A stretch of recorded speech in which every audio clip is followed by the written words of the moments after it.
And good morning. It's live at 9 on Monday morning. Man, we are inching ever closer to Christmas for sure. And I was running late this morning. So that's why we're a few minutes late getting started. I'd say, 10 minutes late getting started? That's all on me, not the other two guys sitting in here with me. This morning I've got the two Bryans have decided to show up. I got Bryan Baker here after a extended leave for a few weeks, and Brian Hale, who it came on in early this morning to talk a little bit with us, start off the week right. So, good morning, tournament, guys. Man, county tournament. Woo! Yeah, we had fun at the county tournament last week. Brian Hale, he got full. He was eating the whole time. You betcha. And the food was great. I do have to say, whoever brought gumbo on Friday night, that stuff was good. Oh, that was the host. That was Oakman. Okay. Yeah. Well, whoever cooked it for Oakman, really good stuff. That was my favorite thing. But everything was good. There was green top barbecue. There was Lee's chicken. I don't remember what all, but it was plenty of stuff. Los Reyes. Los Reyes, yeah, there was some Los Reyes hanging around. Man, it was good stuff. But even better was the action on the court. Like everybody, every team wanted that championship because it just means so much. And Oakman comes away with the boys, and Ronnie Driver's first year did a great job getting them there. Isn't that amazing? First year he wins the Walker County Championship. Yeah, when Oakman don't win those things very often. No. And he's going to join us on Wednesday at our coach's show at Crawfish Warehouse. So come out and meet Coach Driver. He'll be on there with Coach Burns as well. That's going to be fun. Yeah, those two guys know each other real well. They've coached together for years, so it'll be a neat experience to have them together. And then the girls' championship went to Dora. This is their, I think, third or fourth year in a row to win it. And Coach so Blevins wins them year after year. Man. They started kind of a coach. dynasty there. But that was a lot of fun. That was how we wrapped up the week. And then over the weekend, I had wrestling. We had a great show at New Era Wrestling. Tons of fans showed up.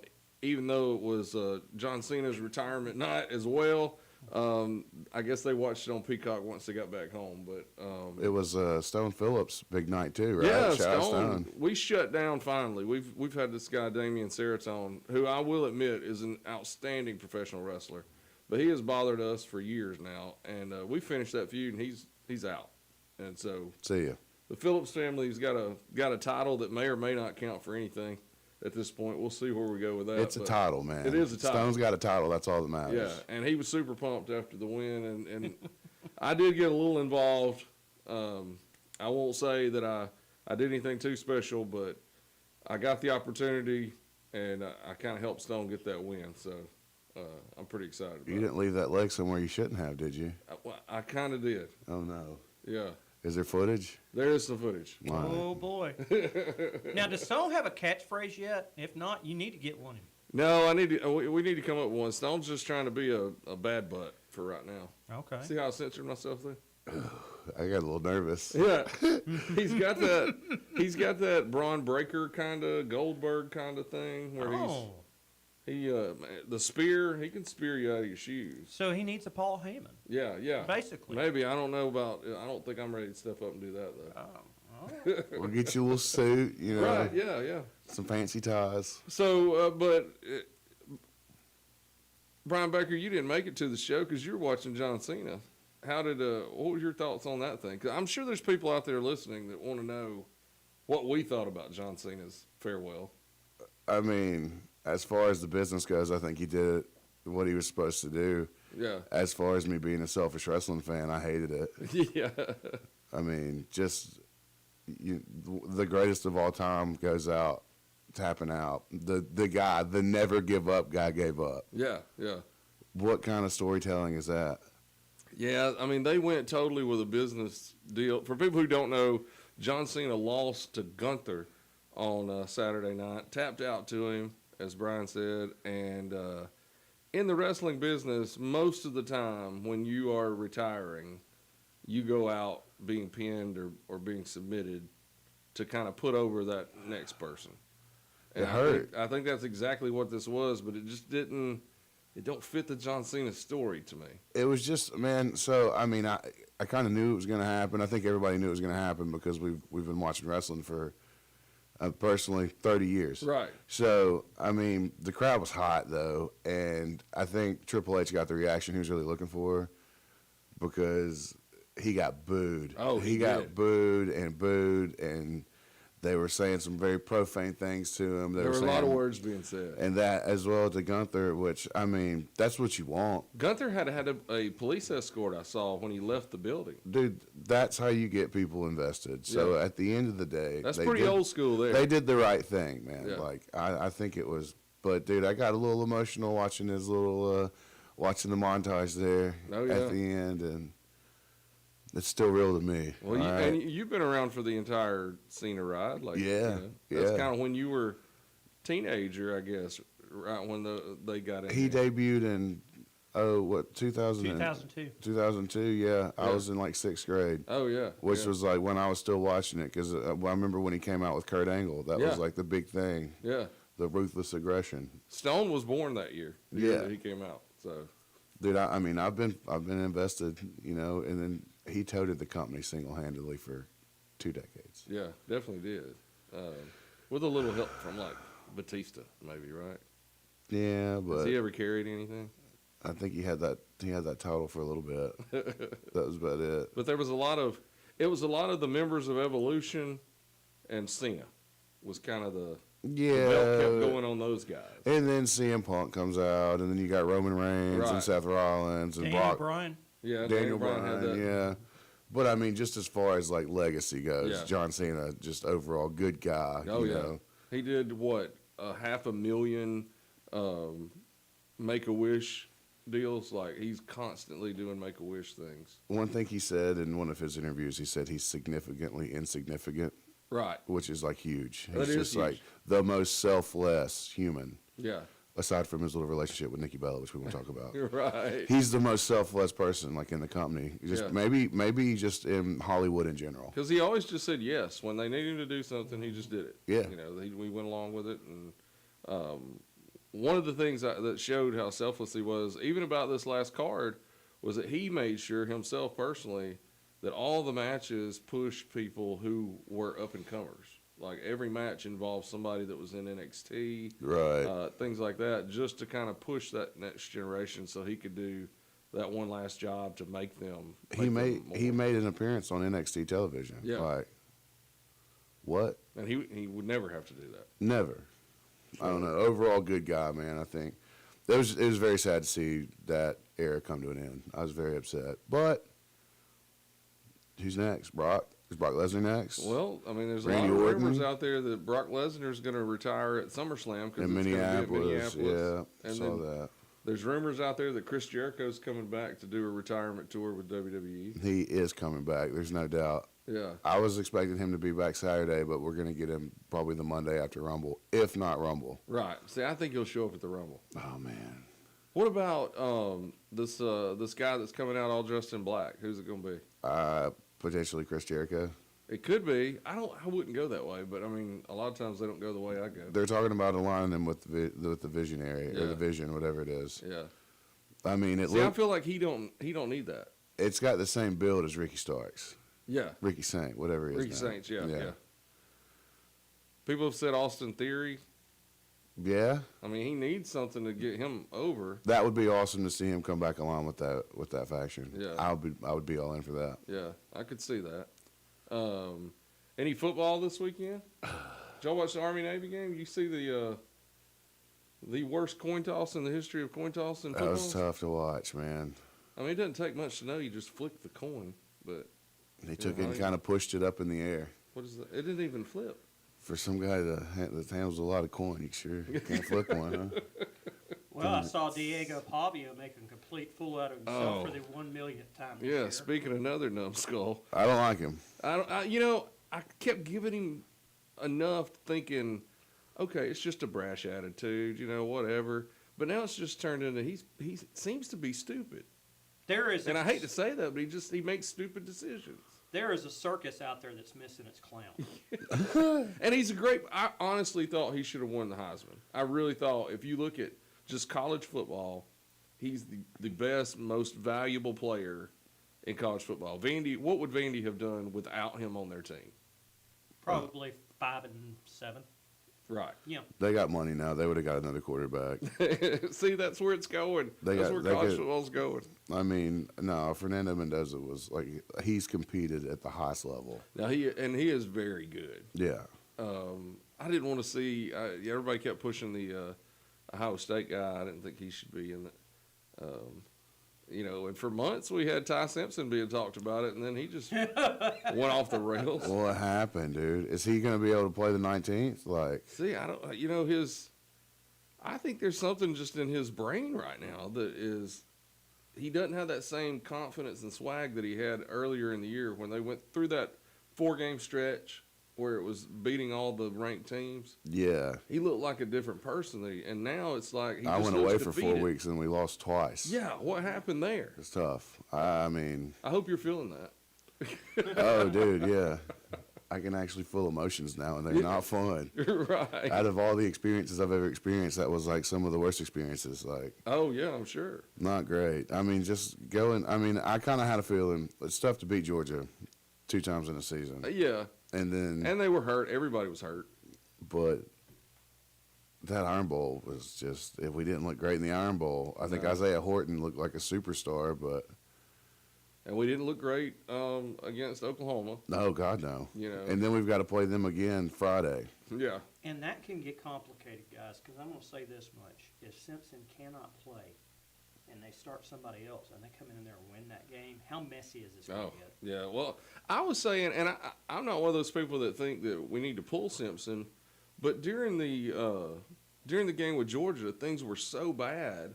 I felt like late in the first half there, they should have pulled him, put a backup in, just gave him one time on the sideline to kind of think his thoughts, and we never did. We just kept doing the same thing over and over again. He shouldn't have been in after the third quarter because he was getting absolutely pummeled. He was getting He's at that running point, for he was his getting life. destroyed. Yeah. Yeah, that couldn't have made those injuries any better. Yeah, and I mean he's been roughed up for sure. But well, anything else from this weekend or anything going on this week today? And then we'll take a break in a minute. And I want to be able to give Bryan time to tell some of his story. But today we got basketball on the air on WJLX. I'll be at the Bevel game at 4. Me and Tyler Sims going to call that one.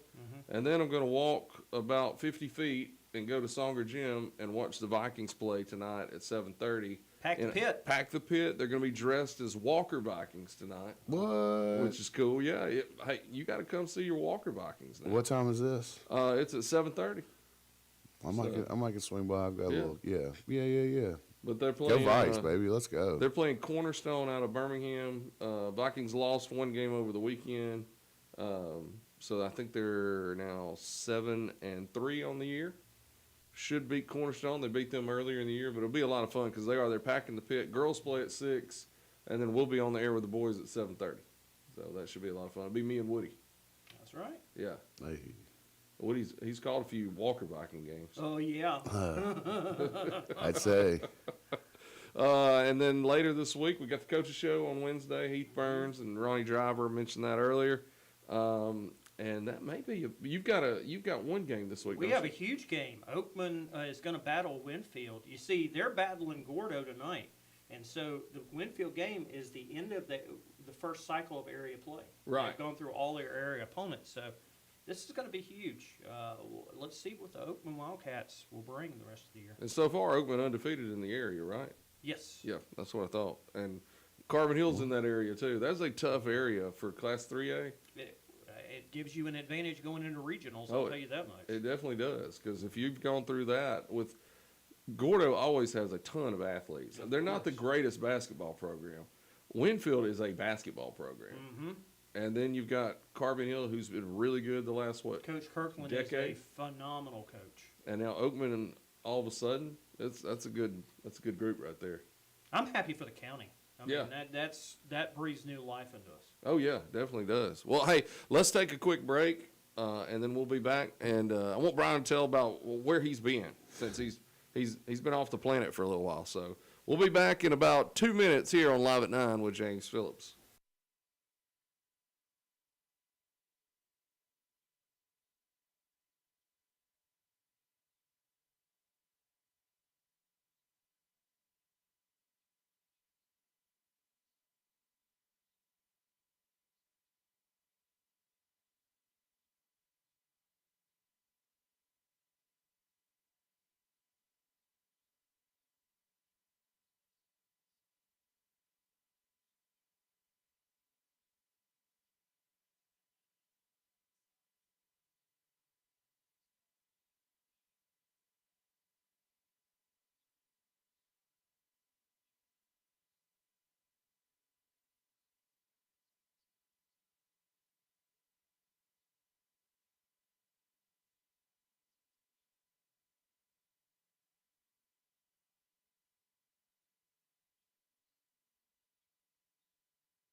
And we're back here on Live at 9 with James Phillips here on WJLX. James Phillips with Bryan Baker this morning and Brian Hale joining us. I think we're all three a little slow on this Monday morning. It is a Monday morning, but we made it. That's the key. We all made it. Amen, brother. Santa did not make it, though. I was supposed to have Santa here today, and he had to cancel on me. He had some kids that came up last minute. I'm trying to think where he told me. I think he was going to, like, Arley to hang out with some kids this morning. But we will have Santa on before Christmas. He's going to be here. Man, he texted me and said Rudolph had a flat. So. Oh, my goodness. Well, he's going to let us all know when he comes if we're on the nice or the naughty list. I kind of got an idea where that's going. Oof. 50 years on the naughty list. It ain't moving. 50 years. Well, I think I'll probably be on the naughty list, I'm sure. I think Brian may be switching to the nice list, I think so. at least for a few days. Yeah, So now, Brian, usually he's our Monday morning staple. He'll come in and hang out, and we typically talk a lot of pro football and sports and wrestling and things like that. But every now and then we'll talk something serious, right? So today, how about that? Why don't you tell us where you've been on I heard it was a spiritual retreat. That's what I heard. Yeah, so I've been in Tennessee for the last month. I went on a spiritual retreat. Honestly, that's what it's called. It wasn't a group called the Yellow Daisy or anything. No, it was not. Yeah, no, Okay. no cult experience. Yeah, Okay. it was a spiritual retreat, but my mom likes to call it rehab. Right. Yeah. So yeah, I mean, I spent 21 days in Tennessee to kind of go clean up. Yeah. You know, we talk about what I do and working in the bars and stuff. And, Oh, yeah. Dude just got a hold of me. Like I didn't think, I was still I was successful, Yeah. making great money, playing shows, doing what I was a high functioning alcoholic. Yeah. I mean, I'm always going to be an alcoholic. It's just genetic build. Right. I learned that while I was there, but man, I was tired of it. It was just that rat race. I was just on that wheel, just running. And I don't have to do it anymore. Right. And it's awesome. So yeah, Well, man. I'm sure it feels good. Like this is you kind of taking over. Yeah, for the first time as an adult, I have my life back. Yeah. Which is weird. Monday mornings look a lot different now. Like I woke up this morning and was just like clear-headed, made some coffee, took the dog out, made my bed, got everything together to come in here, and it's like I wasn't like groggy and my stomach wasn't all messed up and Yeah. my body didn't hurt. It's great, man. Like honestly, I don't have a job right now, really no money coming in, but it's the happiest I've been in 18 years. That's awesome, though. So, Now, for people who are out there, I mean, the only reason I really do this show is to kind of, help people out one way or the other, whether it's just to make them forget about their day for a little while or give them some information that helps them in the future. Your story could be one that really helps somebody. I hope so. What was the tipping point, and what were some of the worst points so people know that going in? Well, the LSU weekend, I had a 3-day run that started in Tuscaloosa and ended in Tuscaloosa, and I might have slept 3 hours that whole weekend, 3 to 4 hours, just putting things in my body to keep me awake. Right. That I shouldn't have, Yeah. and running on empty, dude, and it was just like physically, mentally, emotionally, spiritually running on empty. Yeah. And I woke up Sunday and my mom was in my living room and she looked at me and the look in her face was a look I never want to see again. Yeah. So I went, this was at like 8:00 on a Sunday night and I was checked in by 12 o'clock Monday afternoon. Yeah. Yeah. So, I mean, that was like powerful enough to where it's like, all right. Well, I knew you I'm were, done. like you texted me on that Sunday night. And you were like, hey, man, I won't be there tomorrow. And I said, okay, cool. And you were like, I won't be there for about 30 days. Yeah. And I was like, it kind of hit me for a second. But then I was also, we'd been having a lot of conversations after the shows that people didn't hear. Right. Me and you and Brian even. Brian was in Yeah. there. And we've had a lot of like real deep conversation about things that bother us or how we get through things. And so it didn't surprise me at all, but I was really proud of you. Thank you, for man. that. I appreciate that. Thank And you. then we were worried about you the whole time. I texted you a few times just knowing you wouldn't see it, but I figured I'll text. Dude, I'll be honest with you. It's the best decision I've ever made as an adult. And it was some of the most fun that I've had because I met people that I'll be friends with for the rest of my life. Yeah, I And- was going to say now, if if it's anything like things, I've never been through rehab, but I've been through like support groups from the health issues that I've had, right. and going through that and being able to talk to somebody else who's going through it, that's a huge key. Huge, dude. And so if you met people there that were going through the same thing that are cool folks, Oh yeah, I mean, just a bunch of like-minded individuals. Yeah. Just kind of like when I left, I kept everybody's phone number. Like Yeah. I put everybody's number in, and dude, I talk to these people every day. It's like people that I'm very, very close with, and Yeah. thankful to have, because I mean, it makes the recovery process that much easier. oh yeah, definitely so. And like, And when you're going through things, you think you're the only one going through things a lot of times. yeah, isolation is like one of the main things that people do when they're, it's because I'm just like, oh, I don't want to be around anybody. Right. It got to the point where it's like I didn't want to put my problems on other people, because, for me to be such a selfish person, I do have tendencies to be selfless. And what was really cool, man, is like I got out last Monday, and then I went back Friday night for alumni night and picked up my 1 month Oh, that's cool. little thing. And Yeah. dude, it was just cool to see everybody and talk to everybody, because it's like when you're up there. When I was up there, I was like in a bubble. Yeah. Like I was in this like just safe. The confinements of this place. Yeah. And going back to see everybody, it was just like really good. It was really good to see just the overwhelming support and love from everybody. Like, dude, it's awesome. But yeah, man, just I made the joke that I was gonna title my first treatment memoir. It's gonna be called "Eat, Pray, Spades." Because I don't know Did if y'all you- play a lot of spades? that's what we did, spades and Monopoly, Oh, my man. goodness. And just like the whole like food situation up there, bro. I probably gained 25 or 30 pounds while I was there. I was going to say, I bet if nothing else, they probably had really good food. It was awesome, man. Yeah, just the whole dynamic, man. I was on a farm. It's this place called Discovery Place in Tennessee. Yeah. I was on a farm, and it was like going to summer camp, but the whole spiritual aspect of everything, man. It was like I said, the best thing I've ever done, the best thing that's ever happened to me. Yeah. And Yeah. I'm forever grateful for everybody up there, because it just it was the reset that I needed. Yeah. If that makes yeah. sense. Oh, yeah, it totally makes sense. Now, how's it been being back home?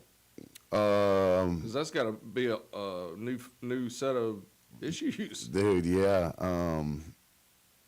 Honestly, I considered doing another 30 to 60 days up there, but I knew that if the longer I stayed up there in that environment, the harder it was going to be for me to come back and like adapt, Right. because that's just kind of how my mental makeup is. Right. But it's not been difficult. Sitting at home Saturday night, sober for the first time, like at my house by myself, sober on a Saturday. That's been a decade or more. I was going to say, that's probably been a while. Because even during COVID, I was doing those live streams and Yeah. hammering out a 30-pack of whatever. Yeah. But dude, it was just really, it was really difficult to like, man, this is what life is now. Yeah. Then I thought about it. I was like, but look at what I was doing to myself and those people around me. Like, it felt good to know that when I was up there for 30 days, that I knew that my mom was at home, not worrying, not Right. stressing. She knew I was good. Right. She didn't have to worry about if I was going to, God forbid, get killed in a drunk driving accident or something. Right. So that was, it was good for me, good for her, good for the whole, good for the group. Yeah. So.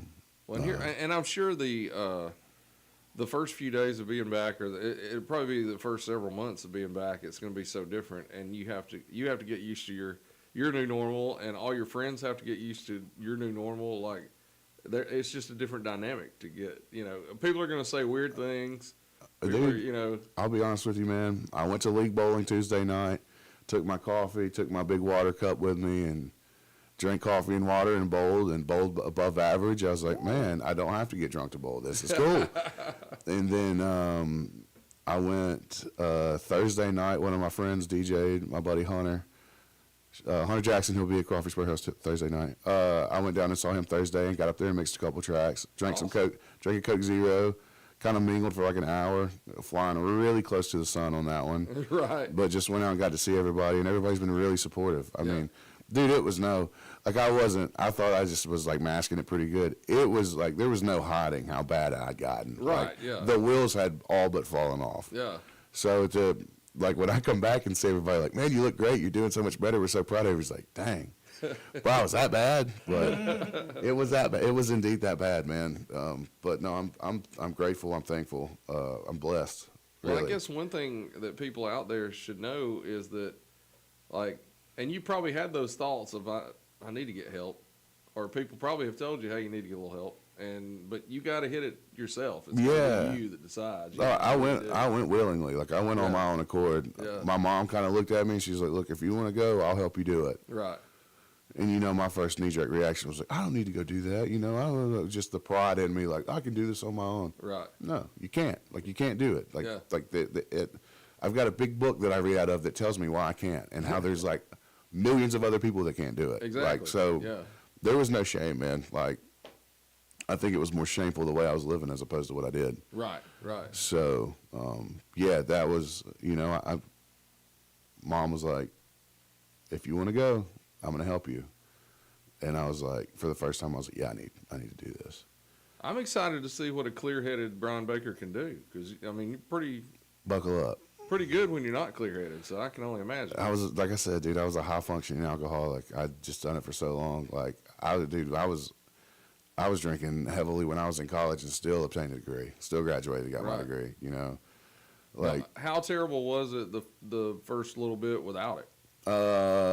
So I didn't even detox when I got there. I detoxed on my own at the house, which just was me in the bathroom for like a 12, 16-hour period. Right. And yeah. about my third day up there, I got a headache from not having Yeah. my lettuce, Yeah. and that was about it. And dude, yeah, after that it was all gravy. Like Yeah. I was there. I wanted to learn. I wanted to soak in as much as I could. Yeah. Because everybody says you got to hit rock bottom, brother. I went to rock bottom with a shovel. So Right. just that low point, man, it'll do something to you. It'll make you want to fight your way out. Oh, and yeah. There was no fight. I went and just sat and learned and listened Yeah. to more than just the people around me, and I won't get into that. But Yeah. yeah, dude, there was like kind of like a spiritual rebirth. Yeah. So Yeah. Well, I think that when we hit that low point, sometimes that's when we find that whatever our version of God is, you realize He's still right there with you. yeah, You oh know? God, dude, like I really like. I don't know, man. It was like a people say you don't have that, like, but I had like a aha moment. Like, I was Right. like, Yeah. oh, okay. And I think you really do sometimes. 'Cause- it's you put all those substances in your body and you cloud your mind. You're blocking out the sunlight of the spirit, man. Right. And that's the truth. That is the truth. I learned that the hard way, boys. I am man enough to admit that. Well, and I think that's most of us who get to rock bottom for whatever reason we're at rock bottom. That's what it's like. You kind of get blinded once that light comes back at you a little bit. It's like, man, this is what I always told people. It's like I went from having 2 shots before I got on stage to not remembering getting off stage. Right. And the last show that I played, I don't remember getting off stage, and I was just embarrassing, man. Yeah. And I could look at that as like the worst day of my life, but I look at it as the best day of my life because it brought it to realization where I was and what I needed. Oh yeah. Well, I'm And- sure at some point with some of the weekends that you were having, you weren't remembering the Saturday between the Friday and Sunday, or Dude, it was just like running that hard, and Yeah. dude, I was drinking more in a weekend than some people drink in a month. I was Right. drinking more in a month than some people drink in their life. Like, Yeah. It You're wasn't drinking more good. a month than I've drank in my life. oh, I for guarantee sure, you. yeah, dude, and that's just not, and it's not healthy, You're getting on that Andre the Giant level. Yeah, it was bad. Not that bad. Nah, dude, I mean, it wasn't that bad, and I didn't drink every night. Right. I wasn't like an every night drinker. I wasn't an everyday drinker. Right. But when I drank, I drank. Oh yeah. Yeah. So yeah, man. I have the same thing. It's just it's sweets instead of alcohol. Right. You know, Hey, that's man. what tried to kill me. And I didn't care. I'd eat those little Debbie's like crazy. Yeah, you got to hide the Christmas tree cakes from James. dude. That's right. Keep them off the We got to keep that other leg on you, because brother. I can't stop with one. No, dude. Well, I mean, even I'm the same way. We went to Dollar General last night, and they had a little buy on the Chips Ahoy's, and I bought 2 packs of them and like eat 5 of like the whole like roll. You're just picking them up by a sleeve at a time. Yeah, man. It's like I'm substituting my alcohol cravings with sweets. Yeah, yeah. I've done that a few times. So. It's good, man. It's good stuff. I think. Well, man, I no joke at all. I'm completely proud of you for Thank you, man. Not just for doing it, but for being open about it. And a lot of times people do that and they don't want to talk about it or share their stories. And I didn't know if you'd want to say anything about it today or not, so I was going to let you be in charge of that. I mean, there's no shame in what I did. Exactly. Like, I'm not. I didn't hide it. Like people didn't know. Like I went. Like I just dipped. It was Right. like I got done playing on Saturday. I made the decision on Sunday. I was checked in Monday. Right. I think I texted you and maybe 10 other people. Yeah. And if somebody just, like if somebody's just out there listening and they hear your story, that might change them. please So that's a cool look me up on Facebook. Yeah. Bryan Baker. I'm on Instagram. Barry Bangers. Please look me up if you need anything. Yeah, look him up and please. message him. He ain't got nothing else to do right now. Reach out. Yeah, I'm sitting at home. Now, if I'm playing the Hogwarts Legacy game on Xbox, I might give me, just give me a little time. Now, you don't want to hit the bars right now to be DJing, but what about some kids' birthday parties and things like that? Yeah. You still on high? I think that's going to drive. I think kids' birthday parties would drive me to drinking quicker than playing in the bar. That's probably true. That's probably true. Is that terrible? My bad. No, that's Can I not say terrible. that? No, I've been through like 50 kids' birthday parties with all my kids. And Your kid's birthday party was fun. Yeah, no, it's dude. still rough though. I'm 35 with no kids for a reason, brother. I plan that strategically, okay? Well, if that's the case, then he may be available for babysitting duties. Yeah, no. I will do weddings. If you need a wedding DJ, I am your guy. There you go, wedding DJ. And no matter what, he's the best DJ out there for sure. Thank you, dude. I really appreciate that. So what about Brian Hell? What you got the rest of the week? Going to be, of course, as we mentioned, Wednesday night. I'm looking forward to having both the coaches on at the same time. 'Cause Yeah. This time last year, Coach River was under Coach Burns. I'm interested to see some of the stories that they might bring up. Oh yeah, definitely. Now next week will be right before Christmas. We'll have we'll probably go ahead and get together on Monday if y'all want to, and we can talk Christmas stuff like memories or favorite songs or favorite movies, things like that. I'll check my schedule. Yeah. You see if you're open that morning. Yeah. Well, coming up next, got the Professor of Rock and Roll coming on. Woody Wilson will be coming in, so check him out the rest of the morning and afternoon. And then this afternoon at 4 o'clock, Bevel State. Go watch them play if you want to. It's free admission for all the Bevel games. It's at 4, and then we will have it on the air as well, and then we'll go over to the Jasper game at 7:30. Come watch the Vikings pack the pit. It's an old school throwback night at their old Songer gym. Wear your Walker Vikings stuff if you have it. That'd be a lot of cool to see Walker Vikings everywhere. So It would be. well, thank you guys for coming on this morning, Yeah. and thanks everybody for listening. Until tomorrow, be kind and love, and we'll see you tomorrow on Live at 9 with James Phillips here on WJLX.